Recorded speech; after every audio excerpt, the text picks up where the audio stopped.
All right, well, good afternoon and welcome to the Increasing Land, Capital and Market Access Program webinar. We appreciate you taking the time to join us today. And we look forward to sharing some of the questions we are hearing and some of the challenges and issues that we're hearing to make sure everyone is clear on how to move forward. Today, we will have a welcome from our Associate Administrator, Steve Peterson. We'll do a quick overview of the program. Then Kanisha Hackett, advisor for the administrator, will help us through some frequently asked questions.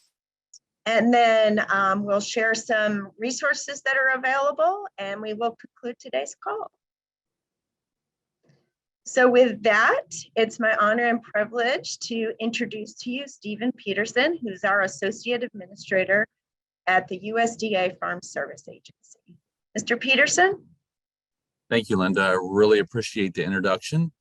Welcome to everyone that's joined this afternoon. Thank you for joining. It's a big thank you. On behalf of the administrator and myself, we're very excited about the Increasing Land, Capital and Market Access Program. I think we all recognize the fact that access to land is most critical to agriculture. And historically, underserved farmers, ranchers, and foresters have not had the same privileges as others to gain access. And so this program really leverages the opportunities for those producers to hopefully provide opportunities for gaining access to land so they can expand their operations, so they can become more viable.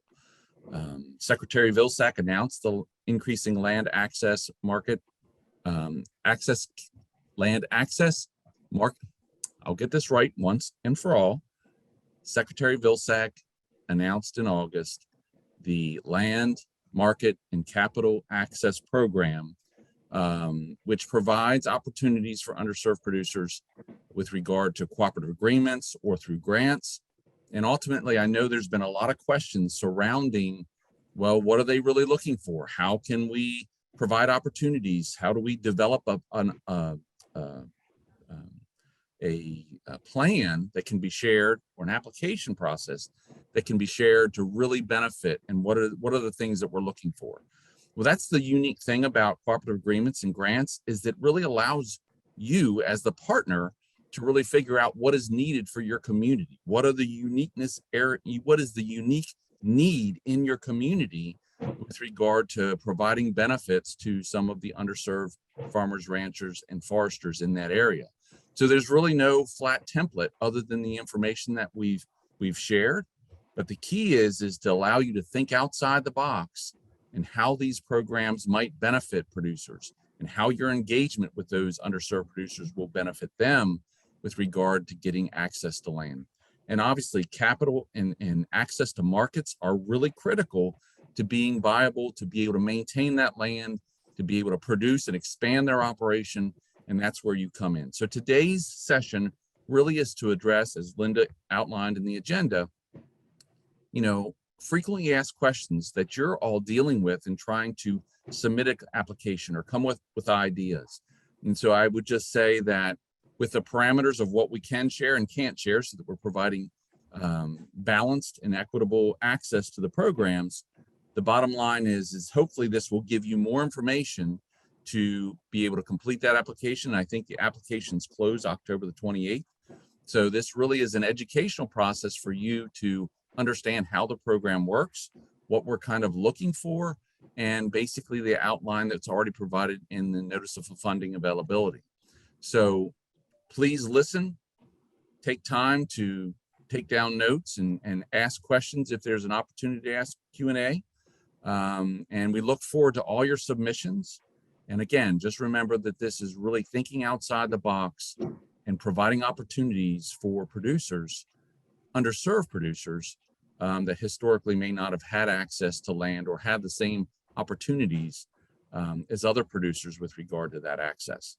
So with that, I want to thank you again, and I appreciate your attention today. Really looking forward to reviewing some of those plans that come in for analysis, and see how you guys have all identified how this is going to work. So with that, I'm going to turn it back over to our Director of Outreach, Linda Cronin. And so Linda, I will turn it back to you. Thank you, Mr. Peterson. We appreciate that. And some of the major points that we want to focus on today is really looking for creativity and innovation within these proposals, within the confines of the NOFO and the frequently asked questions we provided. We acknowledge and recognize that each community is unique and will have its own special needs that will serve the customers within those areas. And we really want to provide a framework for you, but still bring in the freedom to bring your thoughts to the table. Next slide. Just to take a moment, I'm going to go through what the program is. The Increasing Land, Capital, and Market Access Program was authorized by the American Rescue Plan Section 1006 as amended by Section 22007 of the Inflation Reduction Act. Will fund cooperative agreements or grants for projects that help underserved producers by increasing their land access, capital access, and/or market access. Underserved producers have not received this amount of specialized technical support that would benefit the launch, growth, resilience, and success of their agricultural enterprises. This program is intended to address this issue by increasing access to farm ownership opportunities, increasing access and improving results for those with heirs property or fractionated land, increasing access to markets and capital that affect the ability to access land, and finally, increasing land ownership, land succession, and agricultural business planning. The focus of the project is strengthening land access with at least one of the following related areas of concern: capital access, market access, or a combination of all. Who's eligible? Various government entities from local to tribal, nonprofit organizations, not-for-profit educational institutions, community development financial institutions, foundations, tribal financial institutions. It should be noted that individuals, non-domestic entities, and private for-profit organizations are not eligible to apply for this funding opportunity. With that, it's my honor and privilege to introduce to you Kanisha Hackett, who will be working with us on some of these questions. So the first question we have today, Kanisha, is will there be a deadline extension? Hi, Linda, thanks so much. It is quite the pleasure to have the opportunity to work alongside the administrator and the associate administrator, as well as the outreach team on this particular program. Increasing access to land, capital, and markets is something that is instrumental to improving the equities that I, in particular, have the opportunity to work on in my role at FSA. So all of that to say thank you, but to answer the question, will there be a deadline extension? At this time, we will not be extending the deadline. We have heard from many organizations who have requested an extension of the deadline for various reasons, including the influx of funds going out the door from USDA, as well as the need to maybe move it back due to the number of conferences at this time. But for internal reasons and pressures that we have, we will not be able to extend the deadline at this time. We will continue to monitor the number of applications that we receive, as well as the number of requests that we receive to extend the deadline over the next few days and weeks. And should that become an opportunity, or should there be a change in that decision, we'll update not only the website, but we are keeping a running list of those entities who have or that have reached out via email through the land.access@usda.gov box, and we'll inform you all of that deadline extension. But at this time, we will not be extending the deadline. Kanisha, I guess one point that would be nice to make right now, since you brought up the email address for our mailbox, and we'll share that at the end of this session, is the importance of sending it to that so we can track those individual requests. and processes. We appreciate you utilizing that and your patience for us as we move things into that space to make sure we're capturing everything and keeping it all together. So thanks. All right. Linda, if I can add to that point, thank you so much for bringing that up.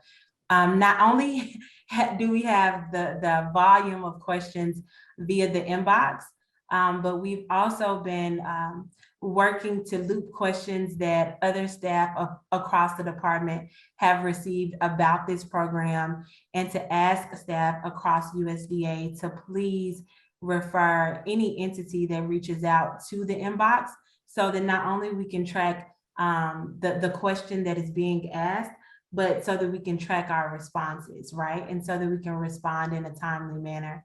It is very, very, very difficult to track questions and responses when they are in multiple places across the department. So if you could please refer any questions specifically to land.access@usda.gov. I'll also flag for you that what our team has been doing and has been directed to do, to the extent that any questions have been outside or are received outside of the inbox, refer any entity to that inbox and refrain from answering those questions either on their own or outside the inbox, because we want to make sure that we maintain the integrity of the program and that each entity is receiving the same responses to the extent that we are able to respond to those questions in an equitable way. So please only send your questions to to land.access@usda.gov in order to receive a timely and appropriate response. Thank you, Kanisha. Our next question is, can fiscally sponsored organizations serve as lead applicants? Another part of that question is, can cooperatives serve as lead applicants? Thank you, Linda. So the list of eligible entities is in the NOFO. You will hear me refer back to the NOFO several times throughout this conversation. And the reason why I am doing that is because my job as the equity advisor is to ensure that we are maintaining equity in this particular program. This program offers so many opportunities for so many producers throughout the nation. And what we wouldn't want to do is offer an answer or a response to one group of entities that is either not made available to other entities, or even if that's just in the email, right? That's made available via email to one entity and not other entities. And so here, Linda, to answer both of these questions, I would refer everyone back to the notice of funding opportunity and say that the list of eligible entities includes specifically domestic entities. And I will add that any of these entities may serve as lead applicants. That's, and I'm just gonna read it to make sure that I don't forget any parts, but that is state, county, city, local, territorial, and township governments. That also includes public and state-controlled institutions of higher education, not-for-profit institutions of higher education, not-for-profits or nonprofits having a 501c3 status with the IRS, other than institutions of higher education, including foundations and CDFIs or community development financial institutions, Native American tribal governments, federally or state recognized, Native American tribal government instrumentalities, Native American tribal organizations, other than those federally or state recognized tribal governments, and Native American tribal financial institutions. So any of these institutions may serve as lead applicants, and I believe that also speaks to the latter part of that question. So long as a cooperative falls within one of these criteria, they may also serve as a lead applicant. Thank you, Tanisha. And at the end of this presentation, for those of you who might be hearing about this program for the first time or haven't had a chance to look at some of these documents, we'll have these important links available to you. And in fact, I'm going to ask if we can go ahead and put those in the queue in the chat for the group, so you all have access to those at your fingertips at this time. All right. Next question. Is there any special application ranking criteria? Any special? This is a good one. It made me smile because I think everyone on the webinar likely knows what I'm gonna say, which is, and let me just find the page for you. Here, I'll type it. All right. So inside our NOFO, we have a section E. It's application review information. And for this specific question, I would likely refer everyone to begin on page 25. And on page 25, it begins with the review and selection process, merit and technical criteria, which I really think speaks to this question, administrative and risk criteria, and awards over the simplified acquisition threshold if applicable. And so I would ask that each entity please review the application review information beginning on this page of the NOFO. I would add, that it includes review and information about the review and selection process, about the specific merit and technical criteria, which includes priority points, partnerships and collaboration, relevancy, technical merit. I should just probably pull it up and move to that page. Achievability, expertise, and the track record of each particular, thank you, of each particular applicant. It'll tell you up to how many points will be awarded in each particular section, or for each particular section. It also includes information about the adequacy of plans for evaluation, of the data management plan, and communication, or the communication of the findings and results beyond that for the immediate target audience, etc. And so when crafting this particular NOFO, we wanted to make sure to include as much information as possible. But I will be honest and say that if you had the opportunity or have sent a question that is more specific, then at this time we would refer you directly back to the NOFO, because we don't want to release any specific information to one entity that we are not sharing with all entities who are able to come and join webinars such as this one. And so for that question about the special application ranking criteria, I would refer each entity back to the NOFO beginning on page 25. Thanks, Kanisha. No problem. So our next question is, how is USDA defining regional for this grant? Now, this is one that we've had a few times about the different tiers, right? And so, Linda, if it's okay with you and Associate Administrator Peterson and the team, I would like to actually expand this question, right? Because I think that it's applicable to any of our tiers, national, regional, state, and I don't want to botch the tiers in this particular conversation, but it is applicable to any of our tiers. And so my response about defining not only regional, but any of the tiers would be that all applicants must make the determination as to which tier best fits their project design, right? And so what does that mean, Kanisha? Does that mean, and listen, this is only Kanisha's example. This is not anything set in stone.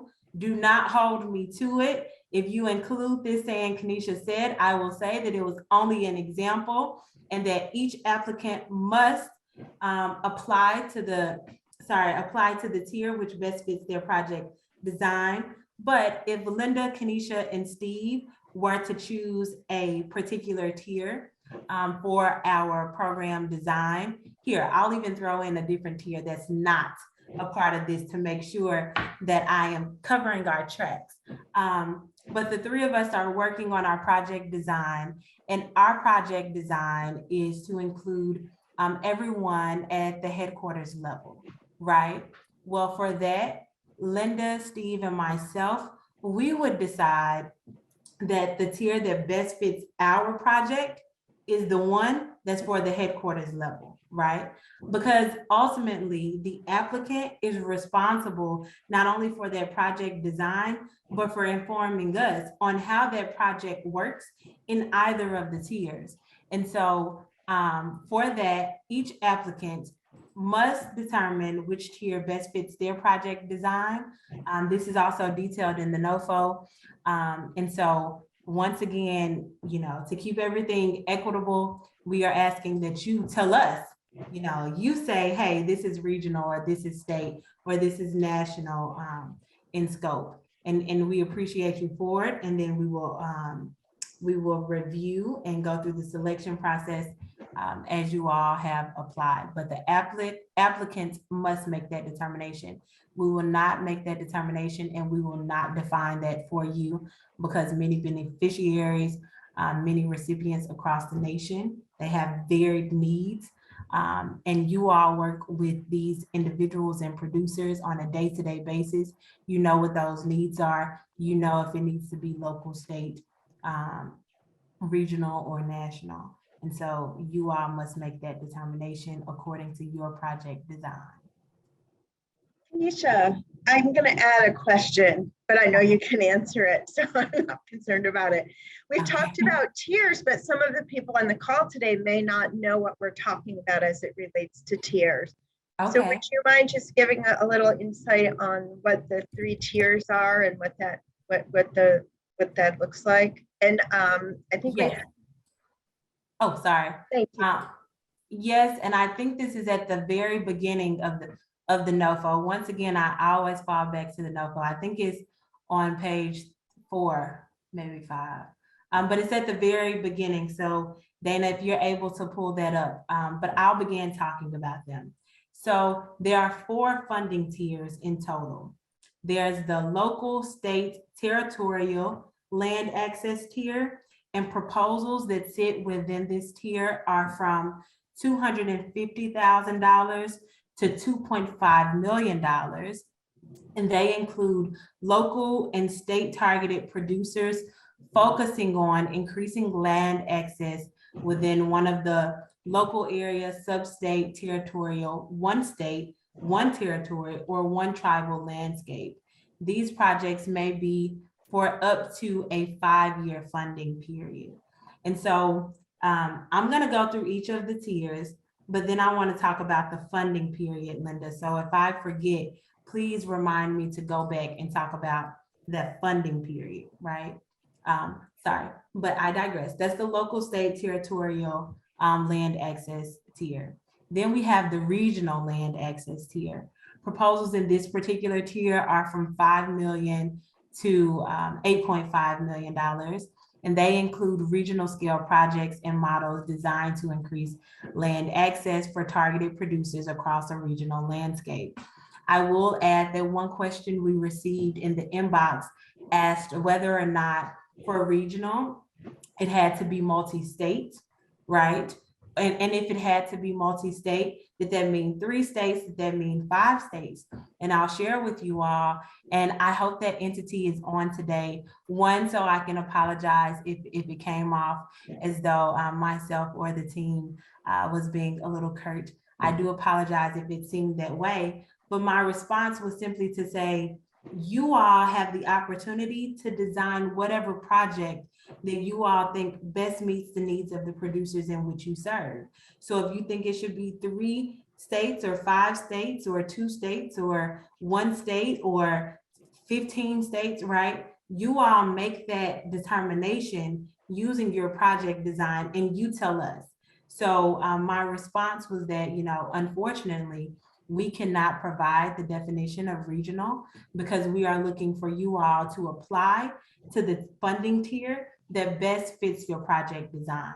So all of those examples to say, none of them are the answer. The answer is whichever tier you all think that your project best fits within and choose to apply through.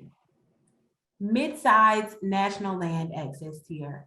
Proposals in this tier, they range from $10 million to $15 million, and they include large-scale national projects and models that are also designed to increase land access, which also includes that capital and market access. Now, I know we are focusing on land access because that is the focus of this particular program, but I want to reiterate every now and again that one way to increase that access to land is also to increase access to capital and access to markets.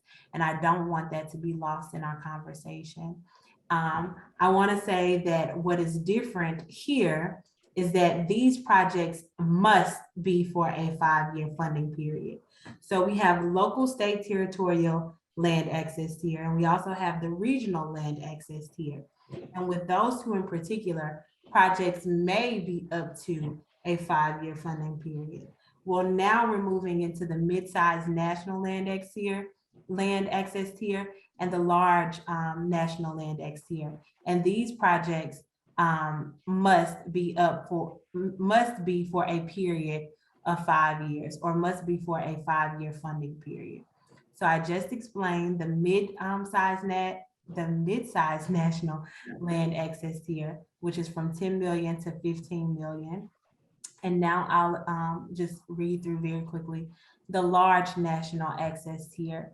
Proposals in this particular tier shall be from $20 million to $40 million and include large-scale national projects and models that are designed to increase land access for targeted producers across a national landscape. These projects must be for a 5-year funding period, and we anticipate funding 2 projects at this level. Now, you'll notice that the large national land access tier is the only tier in which we have provided an anticipatory funding amount of up to 2 projects at this level. And I will just share with you all that one of the reasons that we are hoping, or that we are anticipating capping that at 2 projects is because we want to make sure that as it pertains to the other funding tiers, we are really focusing efforts in those spaces as well. And so that's the overall funding tiers. And then I think I did go back and just mention the anticipated years for each funding opportunity, but I'll share that once more. With the local, state, territorial, and territorial land access tier, as well as the regional land access tier, they may be for up to a 5-year funding period. With the mid-sized national and the large national land access tiers, each of these must be for a 5-year funding period. And so I wanted to highlight that so that it isn't lost upon us while we're working through this. Thank you, Kanisha. Sorry, that was a lot longer than you probably wanted me to go into, Linda, but I get really excited about this, and I like to talk about some of the fine print every now and again. I think that was great. So thank you for doing that, because as I'm going through the questions, I'm seeing that might touch on several people's kind of questions that are out there right now. All right, so on to the next question. All right. So I'm going to adapt this for a minute, because the first question I'm going to ask you, Kanisha, because I see a whole slew of these questions in our document, is, can you purchase land with these funds? Linda, okay, so with this question, which we have received several times, several of these questions, right, is how can you think, or how many different ways can you think about these funds being utilized, right? How many ways can you think about the opportunity to really meet the needs of the people where they are, right? And that's what we want. We want your ideas to this question. We want you all to answer this question. We want you to tell us, hey, we want to apply for this tier. We want to use X funds to purchase land in this particular space to benefit X number of producers that are representative of this or these target audiences. And so short answer is we cannot be specific as to this question because we want you all to be specific. We want you all to be creative and tell us in your proposals how you all would like to use these funds to purchase land, for land acquisition, for equipment acquisition, right? We've had both of those questions come in several times, and the response has been, it be as creative as possible. Tell us what the people that you serve need, right? And allow us the opportunity to review your proposal alongside other proposals, right? To really rank those proposals.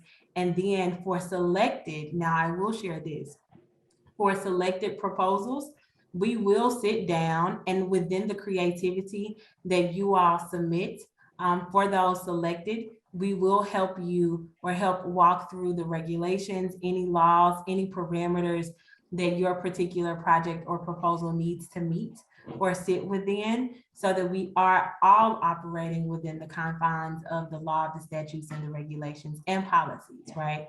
And so we won't be out of touch with what is legally required of us, but we also don't want to stymie anyone's creativity by defining exactly how funds can be used to purchase land, right? We want you all to tell us how you would like to use these funds.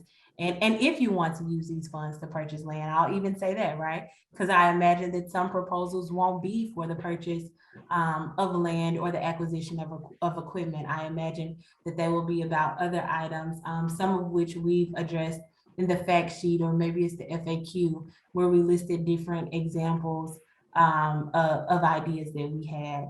And so I think that when it comes to each of these questions, Linda, and I hate to really sidestep, but that's going to be my response, right? We want the creativity of the people on the ground doing the work. We want to tell you what the target beneficiaries need, and we want you to create a program and allow us the opportunity to review your proposal. And for those selected, allow us the opportunity to sit with you one-on-one, right? When we have a little more capability, I'll say, for our teams to really sit with you all, the selected applicants, and work through your proposal and say, thank you for this proposal. Now allow us to help you stay in line with the law, the statute, the regulations, and the policies. And so unfortunately, at this time, we won't be able to answer either of those questions, as it really depends on what's submitted. It really depends on what the idea is. And when we get into those specifications that's submitted by a particular entity, then Linda, what's next. It really scares Kanisha, because what happens, it really tiptoes on those lines of equity and program integrity. And a part of my job, in addition to having this opportunity to work on this program, is ensuring that we maintain program integrity and that we allow for the equitable treatment of each applicant. And so we cannot answer those specific questions, but tell us what you want to do with the funds, whether that's the purchase of land or equipment or neither of those, right? And it's something completely different. Just tell us, or design a program, apply within one of those 4 tiers, and tell us how it will benefit the target audience, the veterans, SDA producers, how it will benefit women, how it will benefit beginning farmers and ranchers, and then allow us to work with you with the program design that you shape. So utilizing the NOFO and the frequently asked questions as your parameters, submit the creative needs of what your community specifically needs that you're working with. Thanks, Kanisha. Next question. We're working with some community garden projects that are not explicitly engaged in the business of agriculture, but who cultivate land for food security and cultural preservation. Would these projects count towards supporting producers? Thanks for the question, Linda. And the answer is that this is specific to a particular proposal, which I am excited to learn more about. But at this time, to maintain the integrity of the program, we cannot answer that, right? The beneficiaries are defined in the NOFO, and should you find the entity or applicant who submitted this particular question, should you find that they do meet the definition of the target audience or intended beneficiary as defined in the NOFO or outlined in the NOFO, and I'll just share, right? Let's see, individuals that are the ultimate beneficiaries of the program investments and accompanying technical assistance must be underserved farmers, ranchers, and forest landowners, including veterans, limited resource producers, beginning farmers and ranchers, and/or farmers, ranchers, and forest landowners living in high poverty areas. And so if you would define community garden projects that are not explicitly engaged in the business of agriculture, but who cultivate land for food security and cultural preservation, if you count them as the ultimate beneficiaries that I just listed, and I'll just list them again, right? Underserved farmers, ranchers, and forest landowners, including veterans, limited resource producers, beginning farmers and ranchers, and/or farmers, ranchers, and forest landowners living in high poverty areas, then I encourage you to apply, and I encourage you to design this program and to tell us more about it. And we will review it, and we will ensure that your application goes through the respective application process along with all of the other applicants. And should you be selected as one of the applicants, we will sit down, we will discuss more about your proposal, but I cannot specifically say yes and or no to this question because it would, I think, affect our program integrity, and I think it would be inequitable to answer any specific question or any question as it pertains to a specific proposal. And so you tell us, right? Tell us if it meets that definition and how it meets that definition, and then allow us on our end to review that application. Thank you, Kanisha. Okay, next question. The request for proposal says individuals can't be subawarded recipients. Can individual farmers receive funding or land from grantees? And can farm businesses be given subawards to help carry out a project? So Linda, I want to actually see where that is in the NOFO, where it says, what page it says, the request for proposal says that individuals can't be subaward recipients.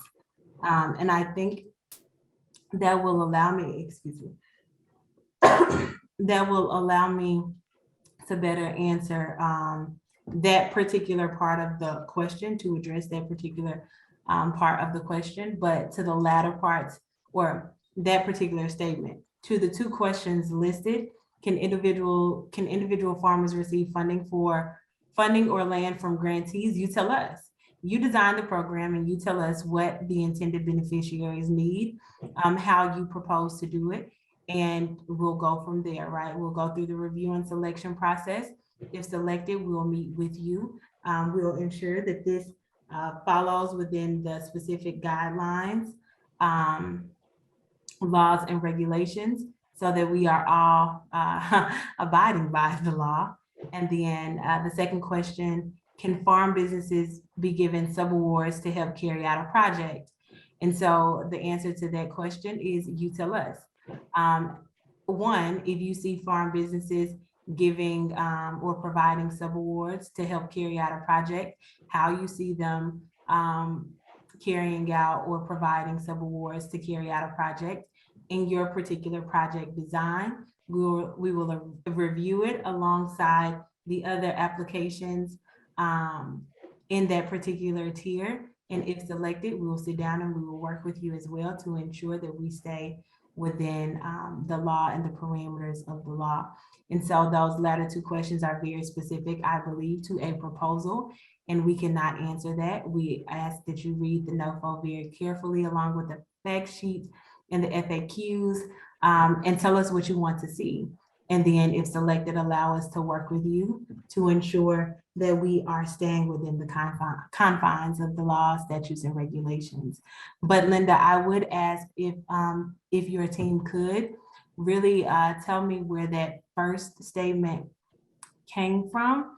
And maybe it's in the FAQs or on the fact sheet, but I would love to see that.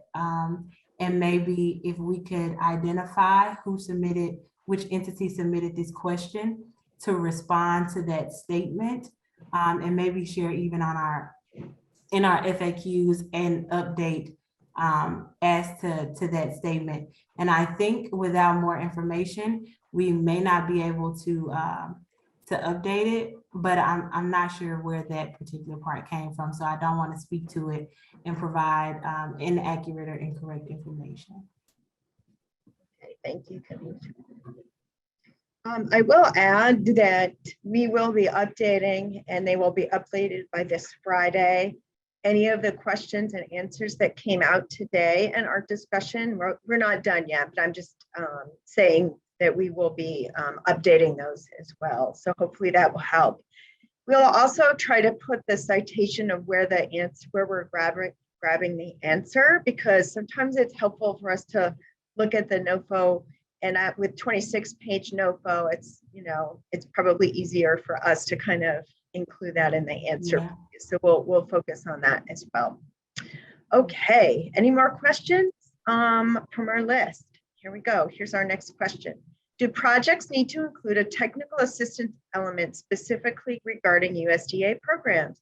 Or can they provide technical assistance that will increase farmers' access to land, capital, and markets that is not USDA related, but will ultimately increase potentially USDA customers?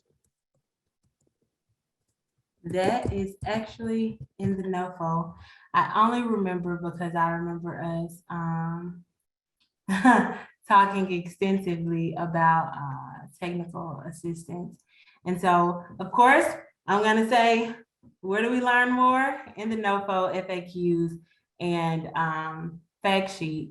But on page, on page 2, there are several citations about technical assistance I will add in the NOFO about, there are several citations within the NOFO that talk about technical assistance. And I think the interesting word in this particular question is must. Do you mind pulling up that question really quickly again for me, please? Let's see. Do projects need to include a technical assistance element specifically regarding USDA programs, or can they provide technical assistance that will increase farmers' access to land, capital, markets that is not USDA related, but ultimately increases potential USDA, increases the number of potential USDA customers?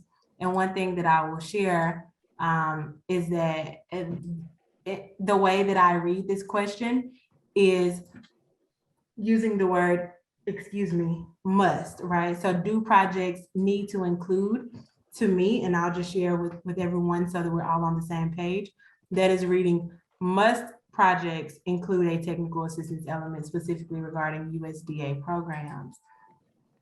And I will say, here we talk about on page 2, we talk about opportunities to work with organizations to develop and run programs that are designed to align with and respond to land, capital, and market access needs of the target audience while concurrently providing wraparound technical assistance to ensure that the program participants have information, training, and customized support they require. And so then we go into the funding tiers, right?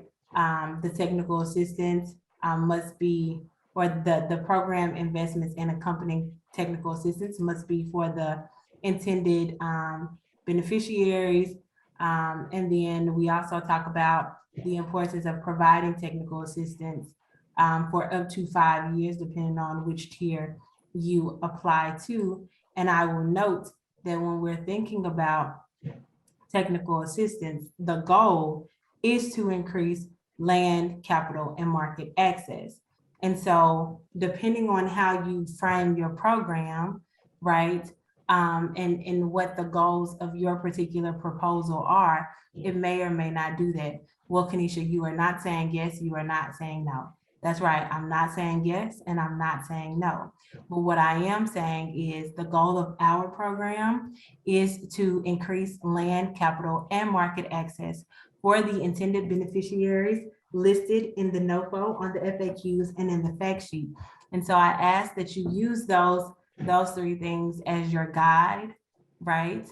And submit the best proposal to the tier that you think best matches your program design, and allow us the opportunity to review that alongside other proposals.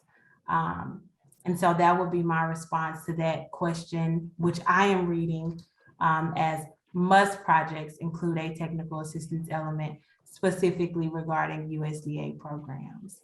And I would say, please, please, please read that NOFO carefully and ensure that your proposal aligns with the goal of this particular funding opportunity, which may look different and be as creative as you can imagine, but we have to see that proposal first. So aligns with the goals. So if it says you can't, if it doesn't say you can't do it and it aligns with the goals of the program, we're encouraging you to put it in, right? That's right. Awesome. Thank you, Kanisha. Next question. Is there a dollar limit to how much of the award can go to capital expenditures, or percentage of total project amount or total award amount? So we did not define that. We did not define that. I'm trying to make sure that I'm not forgetting anything. Let me just check.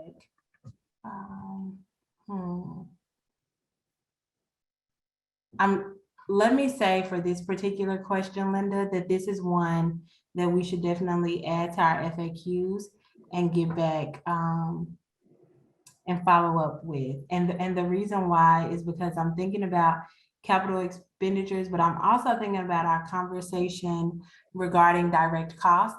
And I'll be honest with everyone, always, that's my policy. My space is really in the program space and the equity space. And when we're thinking about capital expenditures, when we're thinking about indirect costs, modified total direct costs, when we're thinking about costs for equipment, rental costs, tuition, scholarships, fellowships, that is something that we heavily rely on our grants and agreements division to provide the expertise for. I will say that in our conversations and when drafting the NOFO, I do not recall us setting a particular dollar limit on that award. I will add that this is something that we will definitely fact check and update in our FAQs to ensure that we are providing you accurate and adequate information. But I'll also say, please stick to what is in the NOFO and allow us to review your proposal. right? And if it is not in there, be as creative as possible. And if selected, we will work with you to ensure that any dollar limit, modified total direct costs, indirect costs, capital expenditures, et cetera, all align with the confines of law and policy. And then we'll be able to move forward. For now, I am unable to answer that question, but I do not recall a particular conversation about capital expenditures. We will have to check with a different arm of our team for that one. Okay, Kanisha, thank you. You're The next welcome. question. Can projects benefit undocumented farmers? Now, this is a good question, and let me tell you why. Because it's one of those loaded questions. Now, I'll add from the start that the answer is still the same, but it's one of those loaded questions, right? There are different types of undocumented farmers, right? And so it really depends on what you mean by undocumented farmers and how your program or how your proposed program is structured and designed. And so, Kanisha, you're not saying yes, you're not saying no. That's right, I'm not. Because I cannot say yes and I cannot say no to a proposal that we haven't seen fully and completely. Depending on your particular, within the targeted beneficiaries that we name or list in the NOFO, right? Depending on the type of undocumented farmer, their particular status, and the way that your program is designed or proposed, the answer to that could very well be yes, and it could very well be no. So what does that mean? That means that we will have to see your proposal and review, rank, score it alongside the other ones. And should it be selected, then we could work with you to ensure that it is within the confines of the law, regulations, and policy. But at this time, that is one of those questions. And this is a perfect example of why we cannot say yes and cannot say no to specific questions. Because if I said a very blanketed yes to this question, and then something came in, a proposal came in, and the type of undocumented farmers that are proposed beneficiaries is actually something that goes against law and policy, then we would be very much out of compliance with the law and policy. And I think that that is something that the administrator and associate administrator would say, wait a minute, Kanisha, how did this happen, right? And so for questions like this, for reasons such as that, the one that I just mentioned, we are not in a place because we want to maintain the integrity of the program. We want to be honest with you, but we also want to be equitable in how we respond to your questions and not answer those potential proposal specific questions. So I cannot say yes, I cannot say no. I can only say that we must first see the proposal and rank it and score it. And should it be selected, then we will be able to provide a response and work through it with you. But at this time, we are unable to answer that question. Thank you, Kanisha. Next question. Does aquaculture count as agriculture? Well, do you think aquaculture counts as agriculture? And more importantly, does it count as agriculture to those to whom you benefit and work and serve and work with and serve, right? And if it does, and if that's how you define agriculture, then what do you propose, right? What is the program that you are proposing? And of that list of intended beneficiaries, how do you want to help, right? And so my answer is, you tell us, and you design a program, and you submit it in the tier in which it best fits, and allow us to review and rank it per usual. But we do ask for other questions like this for you to take those questions and say, not only, one, if it does, but how it does, right? If Kanisha gave you a, no, not to me, but then you say, well, Kanisha, actually, you're not thinking about X, Y, and Z, then you could very well change my mind, right? Not saying that you need to change my mind, because who knows, I might say actually yes. But this isn't me saying yes or no. This is me saying this opportunity is for those who are on the ground to be as creative as possible.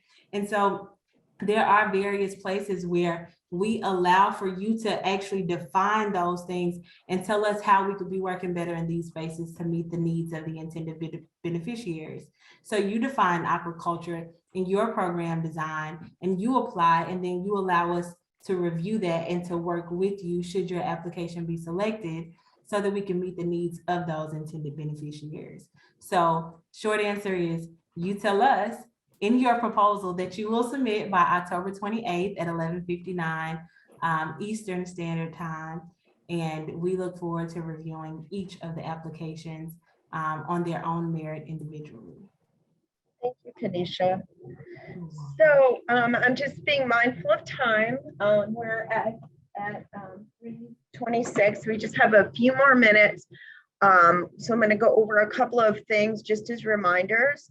I also want to share with you that we will be having another call next week on the 20th, and we will continue to add other questions and some of the questions that we have in the Q&A here today that we have not been able to get to, so that we can continue to provide some support in the process. We'll also include page numbers to find things within the NOFO as applicable to make that a little bit easier for you. Just to say repeat what Kanisha just said, 11:59 Eastern Time on October 28th is the deadline for submitting applications. And we anticipate making selections by late fall into winter and awarding the funds in January. So we're fast tracking to try to get these funds out there as quickly as possible so that we can start utilizing those and making a difference in our communities, one person at a time. Next thing, we did put these in the comments, but we wanted to point out that where the frequently asked questions and fact sheet are on the program. We also want to point out too, if you don't know, you probably already know this, but in case you don't, grants.gov does offer some applicant training and resources that can help you with the process of submitting the application. There's also folks out there that can provide additional support. If you need grants.gov using the software itself, you can contact the grants.gov website and their support page. And then also there's another nice website that has some great training out there that's available that we encourage you to check out. And then finally, we kind of went over the questions. I know we're winding down on our time, but land.access@usda.gov is the site we've been talking about. We recognize that may not have come up because of some tech challenges, but land.access@usda.gov is where we want you to send your questions. We will continue to update the frequently asked questions. We have a call next week. We hope you can join. We will be sending that information out again. It might have some different questions in it than what we've had here. And some high-level questions around what's the difference between a grant and a cooperative agreement and some other things that we will add based on the questions, because we had several folks asking about that, and also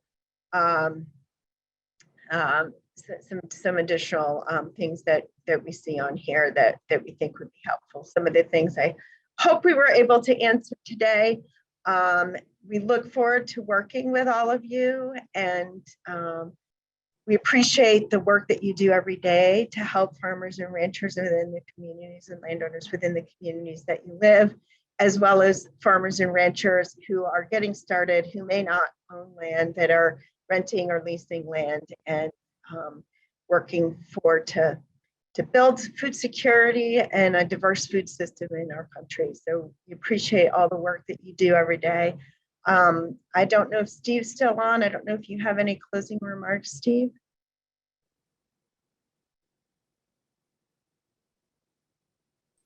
Thank you, Linda. If I can get my cursor down there quick enough to my unmute button, but appreciate it. This has really been great. Kanisha, I just want to say thank you. The information you shared, I think, is very valuable. Hopefully everybody's getting a concept based on your remarks with regard to what we're looking for and just really looking for the creative ideas that you may have on this. So thank you for joining us today. And I know based on what I've seen in the chat, there are more and more questions coming in. And so I'm sure that next week's session will be, again, informative and helpful. So thank you, Kanisha. Thank you, Linda, for allowing me to participate. Appreciate it. Thank you, everyone. Have a wonderful afternoon.